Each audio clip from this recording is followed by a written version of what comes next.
Hello doll friends, this is Michael Kanadas with the Grovian Doll Museum and Carmel Doll Shop.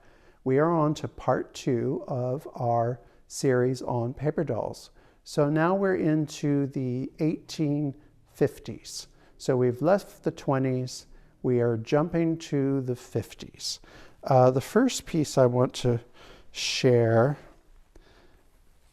is a little wee tiny one. And I'm going to move her to the table because I think you'll get to see her better. And what is nice about her is she is practically a doll's doll. And it's all very pale. It's all very pastel and light colors. Now we're at the age that this is an engraving, which would have been just black and white, and then all of these colors would be hand painted. Now I don't know why there's so much green, but perhaps the person that did this loved this color. And this doll may have at one time had many, many, many more costumes than what we see. Now, by the time we're into this era, you start to see this pose with the hands across the chest, because that made it easier for them to do other types of poses, like this, where the hands are on the side. So it keeps the hands in for the figure to do various different things. So this is, you know, a little charming piece. I don't think it's the most important, but you know what? It adds a lot to a collection just to see the beauty of all of these costume designs. So now we have a piece that has, it's the opposite of what we've just seen. It has bold, bright, vibrant colors, a lot of jewel tones. Now, as a collector of paper dolls, I am particular about the condition, just because it's a way to monitor myself that it doesn't come out of, the collection doesn't get out of control. However, when you have to make your own rules, and when you start to see the quality of these costumes, I can be forgiving of a lot of things. So here you have again their engravings that have been all hand touched. So again, no two are alike. And it really is a spectacular piece. We don't really get to see the vibrant colors like this in historic costumes because time fades it away. But here in paper, we have it. Now, my issue with her is the enemy of all paper dolls is Scotch tape. So at some point, her neck was Scotch taped to her body. And at some point, I'm going to find a paper conservator to have them correct that. So whatever you do, people, do not ever put Scotch tape on. But until the time comes where she's conserved, she can wear her mask, which is a very rare feature to have in a paper doll. Now, if you see a little slight sheen on this, which you can see it in this area where they've given it a sheen just to give it extra light, that is achieved with egg whites. So they'd whip up egg whites and then they would paint it on to the piece. So here we have your late 50s, practically getting into the 60s. You could almost see in her costume where here she's wearing the latest new crinoline to make her dress over the top. Now, the question with this for this doll is, where is she from? Is she German? Is she French? You know, I can't absolutely answer that for you. We know that in Berlin there was a huge printing businesses there, so she could have been made in Berlin, or she could have been made in Paris, or London. We really can't say. I wish I could, but you really can't. Now, it would have been nice if someone would have just put on the back of the backside the maker, but that wasn't important then. Remember, these were ephemeral pieces. They weren't meant for us to have them 150 years later to study. So now we're still into the 1850s, perhaps later part of the 1850s. Beautiful box. And then in the box is a child. And this one's kind of special because I want to point out a couple of things. So that, you know, if you're out there collecting paper dolls and you see these marks like here, there is a piece of metal wedged between the front and the back to give the doll support. And it actually works pretty darn good because she's still here. This doll has many, many fancy dress costumes, and it's a child, so she's probably an enfantine or preteen, front and back. And very nicely saturated. It doesn't have all of her headdresses, but there are some. Now, what is interesting is here now the color is getting more intense. So these are, again, engravings that are hand painted, but eventually the manufacturers are going to catch up with them. This is very labor intensive to do, and they are going to invent chromolithography that will give them the same effect at a fraction of the price. Now, you'll see this regularly where there's very little hair around the doll. They're always nice with the back, but around the front, that's because the hats would also have their hairdo. And this is a nice good size, a girl paper doll. Oh, okay. I have this paper doll to remind me to not be greedy. So we were in London at the 200 Years of Childhood doll show, and there was a collector there, and she was just swooping up everything, and it was getting a little annoying. And I have a theory that if it's not meant for me, it's not meant for me. So right in front of her, I snagged this set, which she had no interest in it whatsoever, which I thought was kind of interesting because this is really a treasure. So this is a modiste, which is a hairstylist, but not exactly what we would call a hairstylist. A modiste would do your hair when you wear your hats. You really have to style your hair to wear a hat. But this is the Empress of France, and they've made that perfectly clear in multiple languages, in French, German, and English. So this is Eugenie, the Empress of France, her modiste. So if I can get the box open, I have to do it. Well, let's see.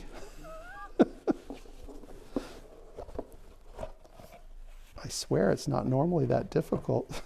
So here is her stand, and this is a treasure. Now we've moved into lithography.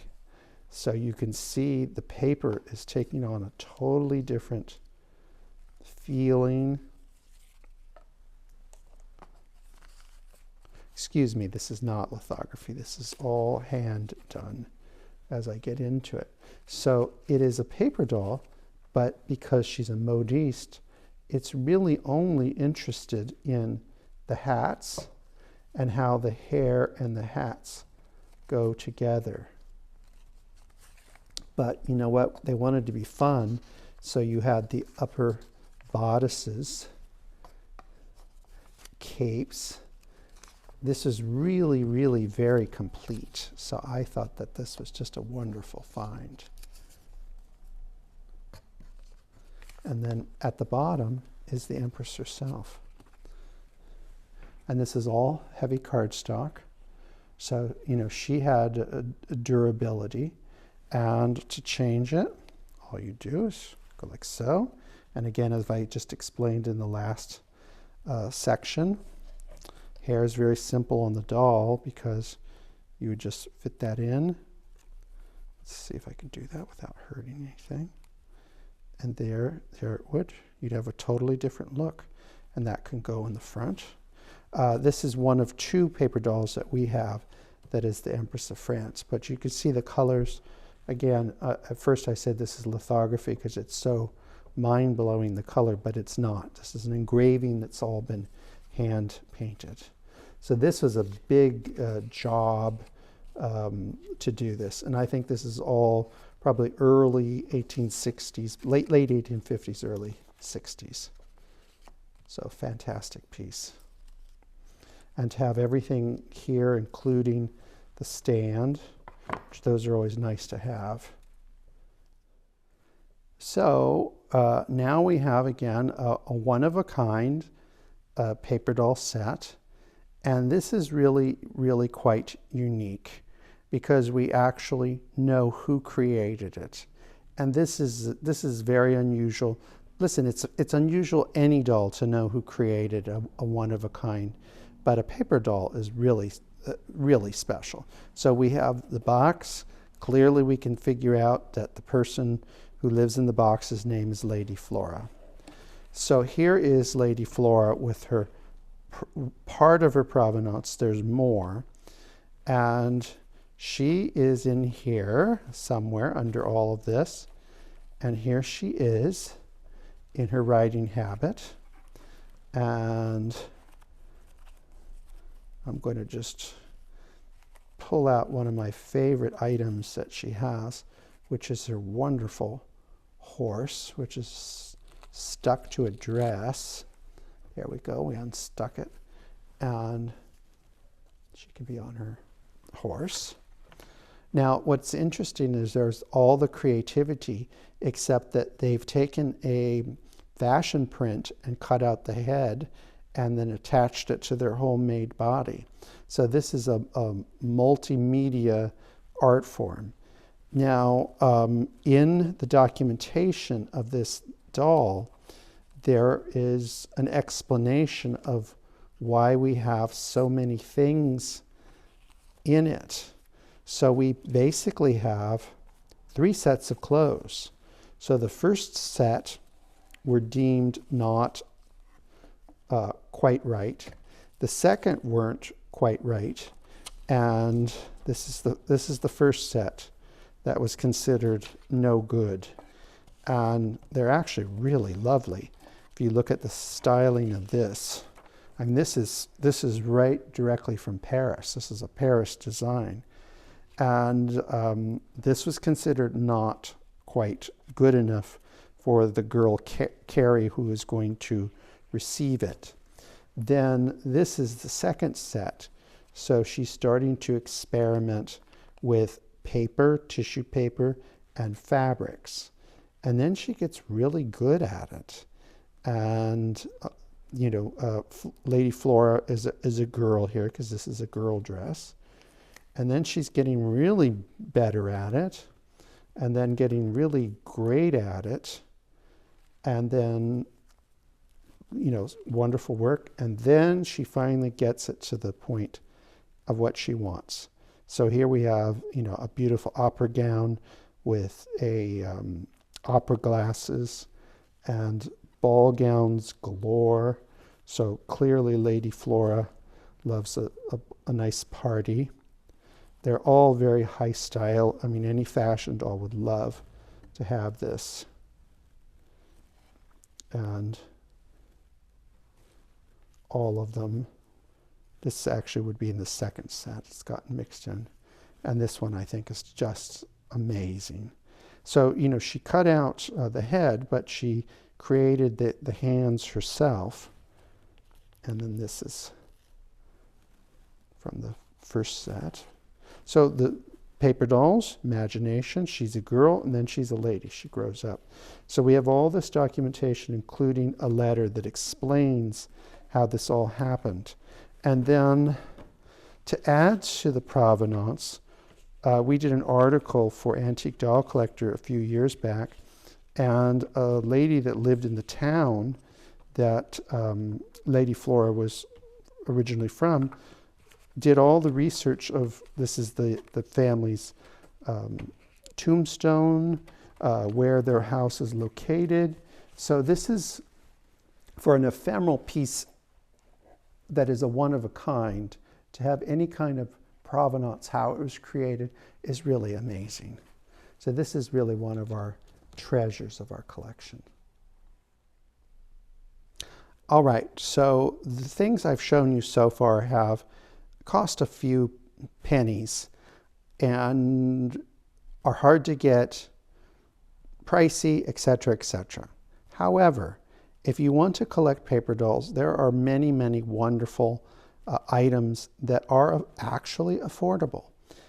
In America, we saw what was going on in Europe, and they were creating these beautiful paper dolls, manufacturing them.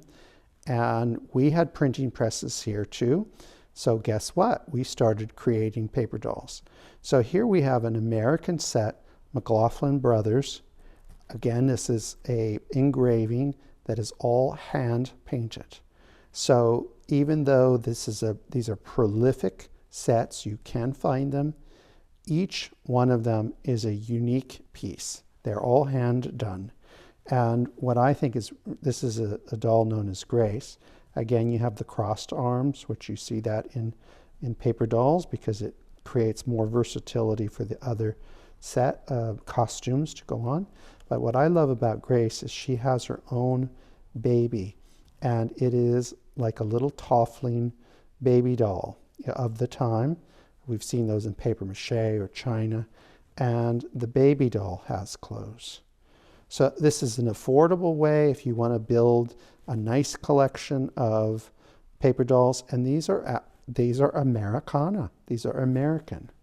Most of what I've shown you so far have been French, German, and English. And McLaughlin Brothers was one of the first paper doll companies that did basically celebrity paper dolls. So here we have Miss Minnie Warren, who is the sister of Lavinia Warren, who was Mrs. Tom Thumb. And in the 1860s, they were some of the biggest stars in the world. There isn't a star today that could match their fame and acclaim. And they were little people.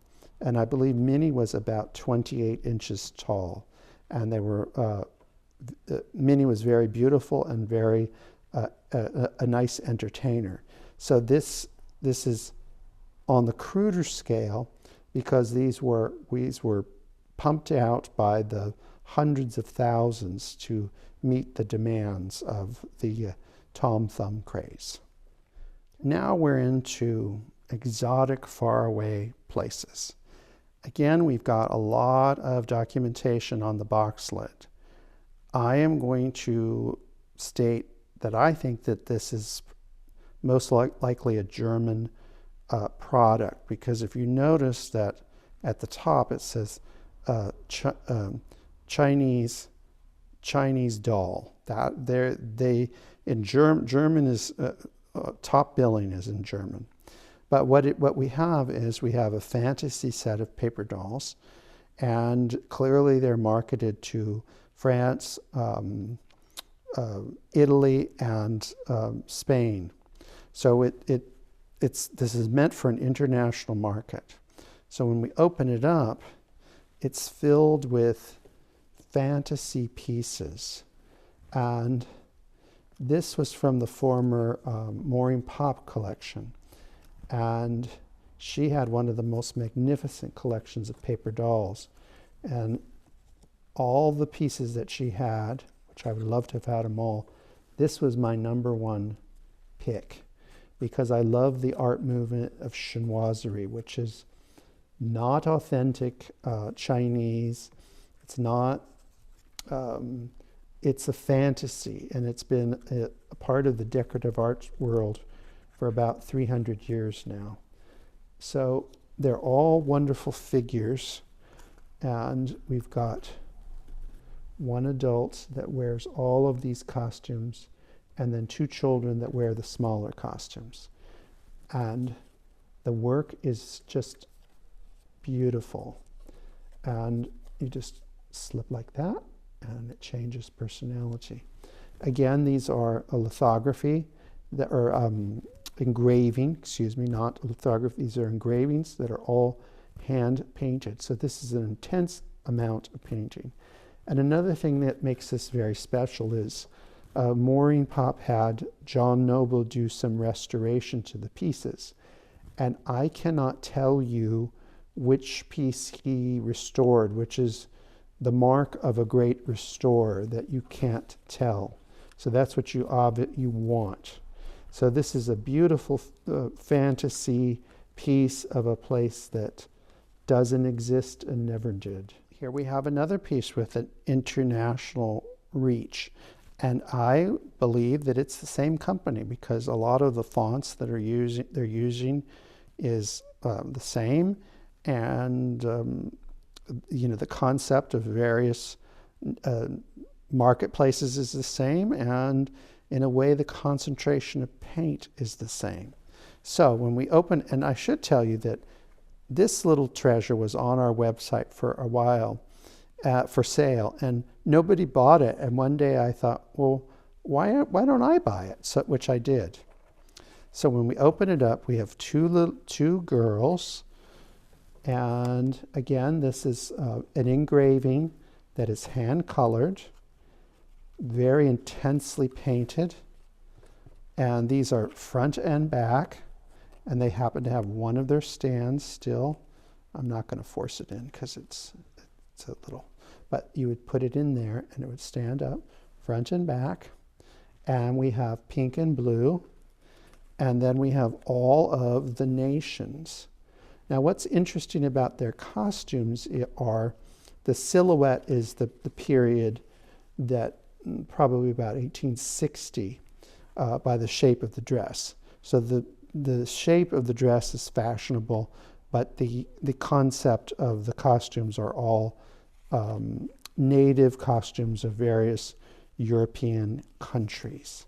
Now, I am not an expert on folk costumes, but I know that there are a lot of you out there that are. So I could take an easy guess that that's Spain because of the tambourine, but it could be Romania. I mean, I don't know. It has quite a few costumes. We have lost some headdresses, and that's a common thing to have happen. But it would be nice if they, this one has broken in half, and I think that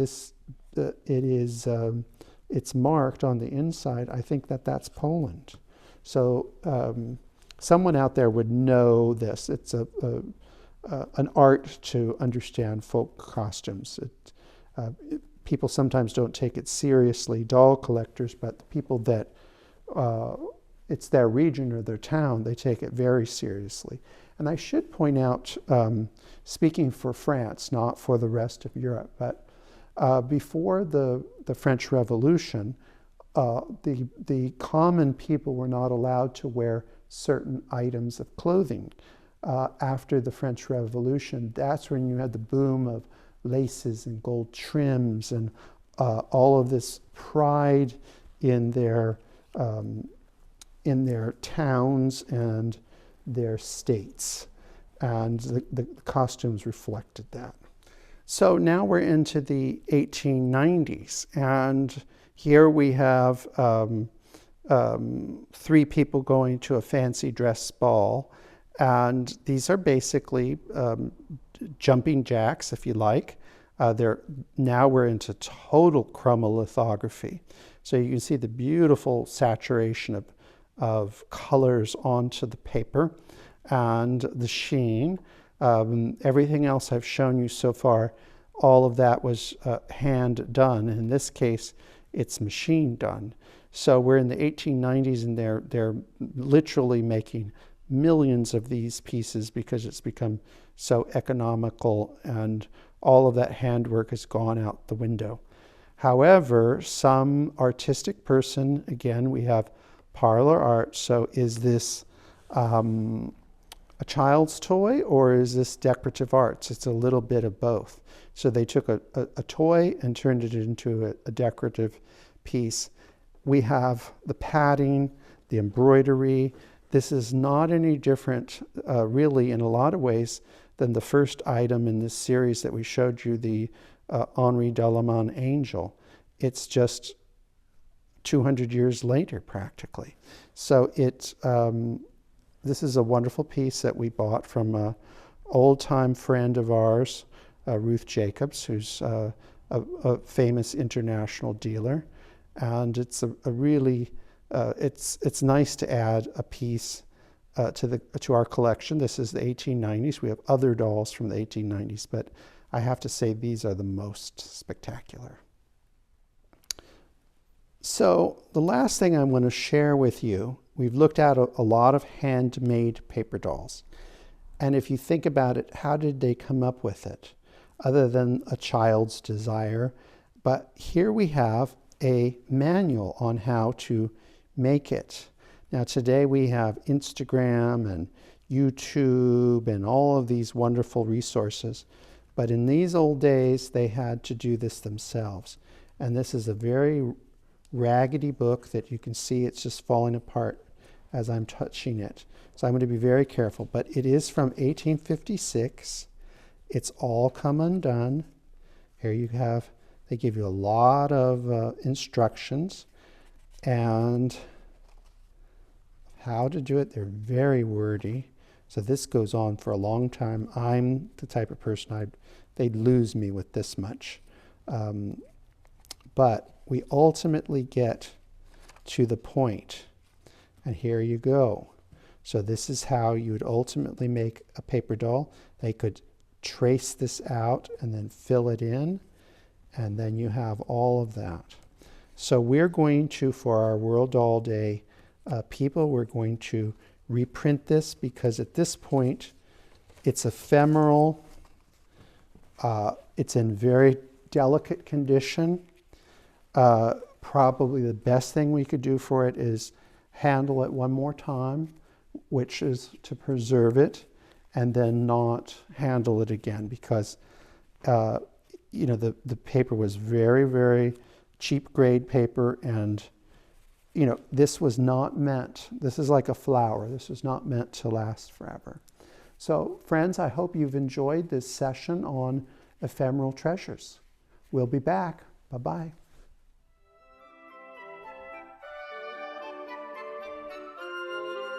Remember to like, subscribe, and hit that notification button.